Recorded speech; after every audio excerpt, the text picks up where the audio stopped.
Buenos días, mi nombre es Lina Fernanda Prieto, soy estudiante de Relaciones Internacionales de la Universidad Jorge Tadeo Lozano y hoy les vengo a hablar acerca de la Ley de Víctimas y Restitución de Tierras. Para realizar la conferencia usaré la siguiente estructura. Primero, hablaré sobre los antecedentes, donde señalaré el contexto histórico. Asimismo, los gobiernos y objetivos.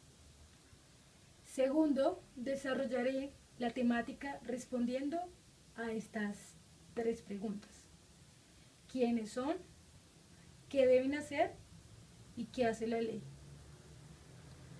Por último, resaltaré los alcances que esta ley ha tenido, de igual forma haciendo cierto énfasis en los casos en proceso, aquellos casos que ya se hicieron efectivos y los límites de esta ley, para así responder a la siguiente pregunta.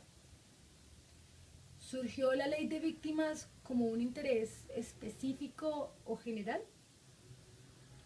Para comenzar, es importante resaltar que, así como la crueldad de una guerra se puede medir en la cantidad de personas que la sufren, el grado de humanidad a la que llega una sociedad se puede medir en su generosidad con las víctimas. Como ya es de saber, el país ha sufrido desde tiempo remoto las consecuencias de un conflicto constante. Del mismo modo que se han dejado a un lado a las víctimas de él.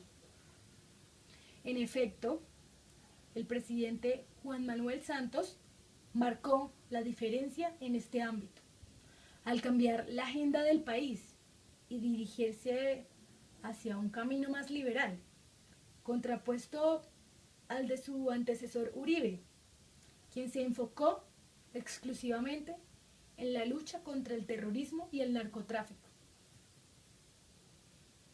Así, en el 2011 se aprueba la Ley 1448 del mismo año, bajo el mandato del anteriormente nombrado y actual presidente Juan Manuel Santos.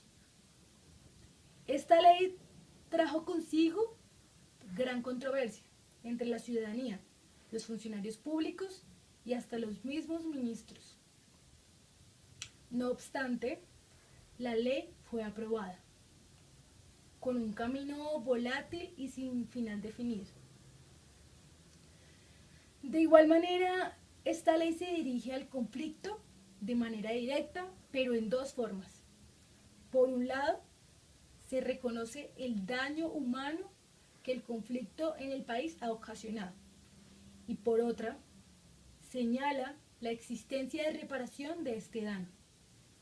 Es decir, el objetivo de esta ley concierne en la aceptación del conflicto, que ha generado daños profundos, y la necesidad de reparar a sus víctimas.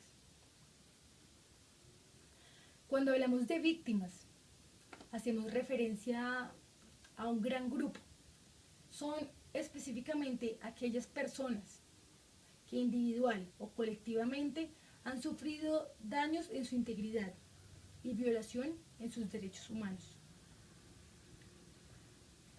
No obstante, se hace hincapié en que los hechos hayan ocurrido a partir del 1 de enero de 1985, en el marco del conflicto armado. De igual manera se consideran daños y violaciones acciones tales como homicidio, desaparición forzada, desplazamiento, violaciones sexuales y otros delitos contra la integridad sexual, secuestro, despojo de tierras, minas antipersona y otros métodos de guerra ilícitos, ataques contra la población civil. Y adicionalmente se consideran víctimas el esposo o la esposa, el compañero permanente, también las parejas del mismo sexo, los padres o hijos, incluyendo los adoptivos.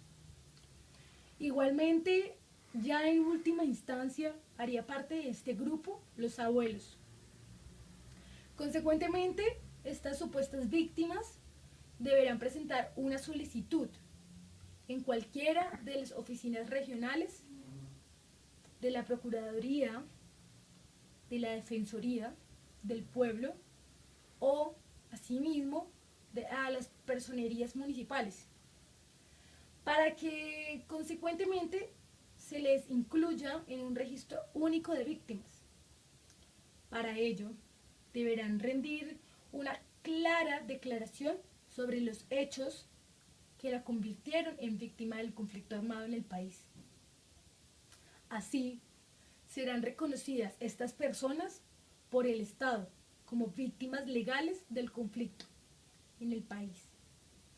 Como consecuencia, al ser reconocidas estas personas, el Estado tiene y debe hacer ejercicio de la ley en materia de reparación y restitución de tierras, bien sea a través de programas de atención psicológica, búsqueda de la verdad, la recopilación de los hechos y la publicación de la memoria histórica.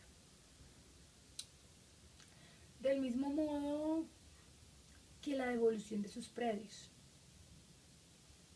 De igual manera, la víctima tendrá un claro derecho a recibir medidas especiales en condición de personas vulnerables y preferentes de asistencia en materia de salud y educación, así como el acceso a un subsidio para cubrir los gastos funerarios, bien sea si mueren personas a causa de este conflicto. Hoy en día existen aproximadamente 15.490 personas que reclaman sus predios y que desean la indemnización de su sufrimiento, de las cuales aproximadamente 3 ya han sido asesinadas y las demás se encuentran amenazadas de muerte. Hace algunos meses se reportó que de la totalidad de estas personas inscritas, solo un caso ha sido efectivo.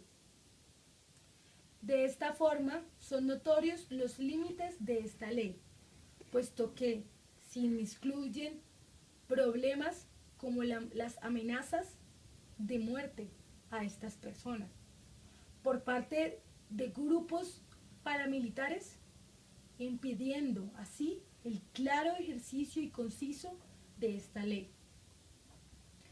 Al mismo tiempo, la comercialización en el ámbito internacional de estas tierras, que están predestinadas ya a ser restituidas, tal como se puede evidenciar recientemente en el escándalo de venta de predios colombianos en los Estados Unidos por parte de funcionarios. Para concluir, cabe resaltar que a pesar de las buenas intenciones y objetivos de esta ley, en un comienzo, se ve latente el gran problema que está presente en el país, puesto que esta ley fue planteada por intereses específicos de ciertos grupos, los cuales actualmente hacen de las suyas con estos territorios, dejando una vez más a un lado a la sociedad vulnerable del país. A esto se le adiciona la violencia que aún está inmersa en el país.